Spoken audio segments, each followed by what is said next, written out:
সর্বশেষ যে লোকটা জান্নাতে যাবে তাকে আল্লাহ তাআলা জাহান্নামের আগুনে পোড়াতে পোড়াতে ছাই বানিয়ে ফেলবে।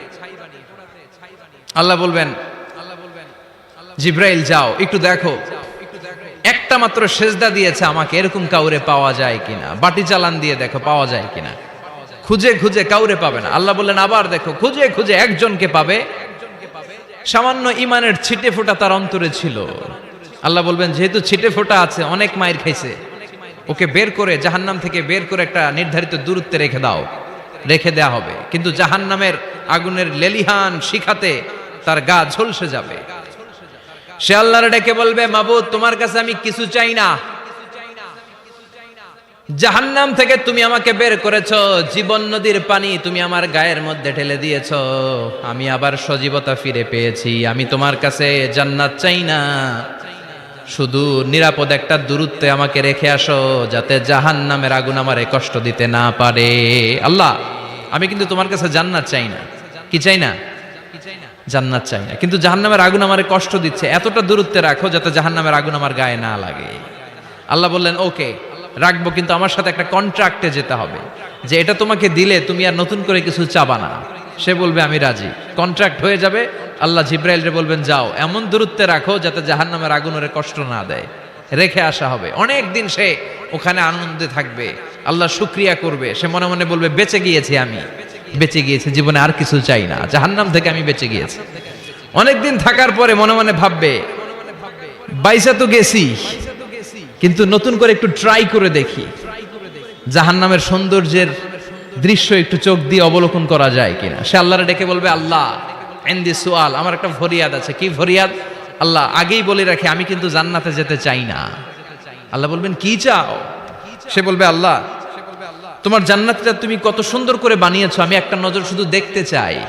জান্নাতের দরজার সামনে নিয়ে যদি আমারে বসিয়ে রাখো, দ্যাটস ইনাফ, আর কিছু চাই না, শুধু জান্নাতের দরজার সামনে। আল্লাহ বললেন তুই না ওয়াদা করেছিস, তুই না চুক্তি করেছিস। সে বলবে আল্লাহ আমারে হতভাগা বানাইয়া তোমার কি লাভ? সুবহানাল্লাহ পড়েন। আমারে তুমি হতভাগা বানিও না। আল্লাহ বলে ঠিক আছে, আবার সিগনেচার কর যে জান্নাতের দরজার সামনে বসিয়ে দিলে আর কিছু চাবি না। সে সিগনেচার করে বলে আমি চাবো না। আল্লাহ বললেন জিব্রাইল বেচারারে ধরে জান্নাতের গেটের সামনে বসায় দে। এবার জান্নাতের গেটের সামনে বসে বসে জান্নাতের সৌন্দর্য দেখা শুরু করবে। সুবহানাল্লাহ। এমন সৌন্দর্য যেটা চোখ দিয়ে কেউ দেখে নাই, কান দিয়ে শোনে নাই, ওই সৌন্দর্য চোখে দেখে, কান দিয়ে আওয়াজ শুনে মাগার ভোগ করতে পারে না। অন্তরে জ্বালা আছে না নাই?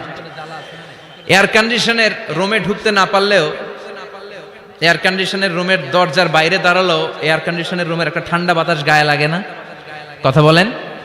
তো ও যখন জান্নাতের দরজার সামনে দাঁড়াবে, ওর গায়েও এরকম জান্নাতের ঠান্ডা বাতাসের হিমেল ছোঁয়া গাটাকে শীতল করে দিবে। ওই শীতল হয়ে যাওয়ার পরে আর তো সহ্য হবে না, আবার আল্লাহরে ডাকবে, মনে মনে ভাববে আর একটু ট্রাই করি না, দোষ কি, আস্তে আস্তে অনেক দূর তো আগাইছি। সুবহানাল্লাহ কইবেন না?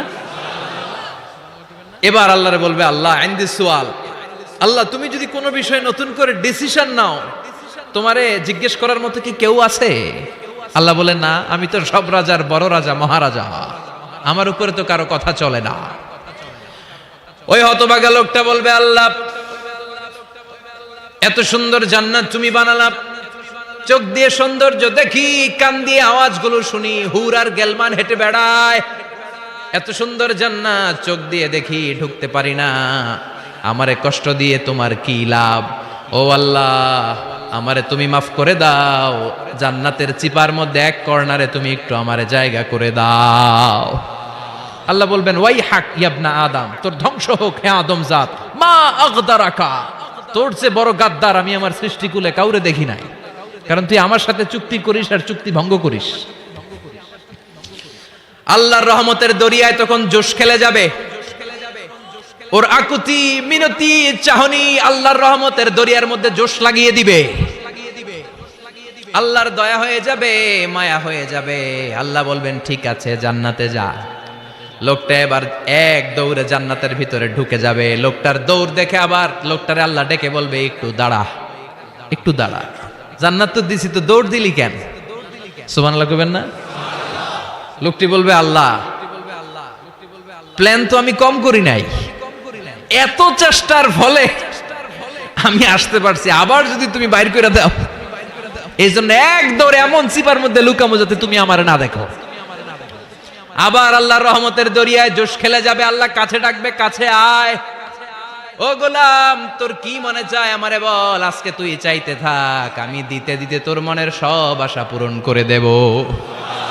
লোকটা খুশি হয়ে বলবে, আল্লাহ আমারে এটা দাও, বাড়ি দাও, গাড়ি দাও, নারী দাও, এটা দাও, ওটা দাও, একের পর এক চাইতে থাকবে, আল্লাহ সব তারে দিতে থাকবে। চাইতে চাইতে লোকটার সব চাওয়া যখন শেষ, সে বলবে আল্লাহ আর আমার চাওয়ার কিছু নাই। আল্লাহ বলেন নো, এত তাড়াতাড়ি যে তুমি খেলা শেষ করতে পারবা না মনু, আমার সাথে তোমার এই খেলা আরো লম্বা সময় চলতে হবে, তোমার অনেক কিছু চাইতে হবে। তুই আজকে চাইতে চাইতে তোর সব চাও আমার কাছে বলবি, আর আমি দিতে দিতে তোর জীবন ধন্য করে দেব। সে আবার চাইতে শুরু করবে, আল্লাহ এটা দাও, ওটা দাও, ওটা দাও, আল্লাহ দিতে দিতে সব দিবে। এরপরে বলবে আল্লাহ মাফও চাই, দোয়াও চাই, আর চাওয়ার কিছু নাই। আল্লাহ বলবেন তাই ঠিক আছে, তোরে আমি জান্নাতে ঢুকাই দিলাম, তবে মনে রাখিস তোর জান্নাতটা হবে সবচেয়ে ছোট জান্নাত, আর তোর জান্নাতটা হবে এই পৃথিবীর 10 গুণ। চিল্লা এখন সুবহানাল্লাহ। বুখারীর বর্ণনা, আখিরু মান দাখালাল জান্নাহ, যে লোকটা সর্বশেষ অনেক মাইর খাইয়া রিমান্ডে থাকার পরে জান্নাতে ঢুকবে, তার জান্নাতটা যদি পৃথিবীর 10 গুণ হয়, তাহলে আমাদের সবাইরে ফেরদাউসে ঢুকাতে আল্লাহর কোনো সমস্যা আছে? চিল্লায় বলেন সমস্যা আছে? এজন্য আমরা আল্লাহর কাছে কোন জান্নাত চাই? কথা বলেন।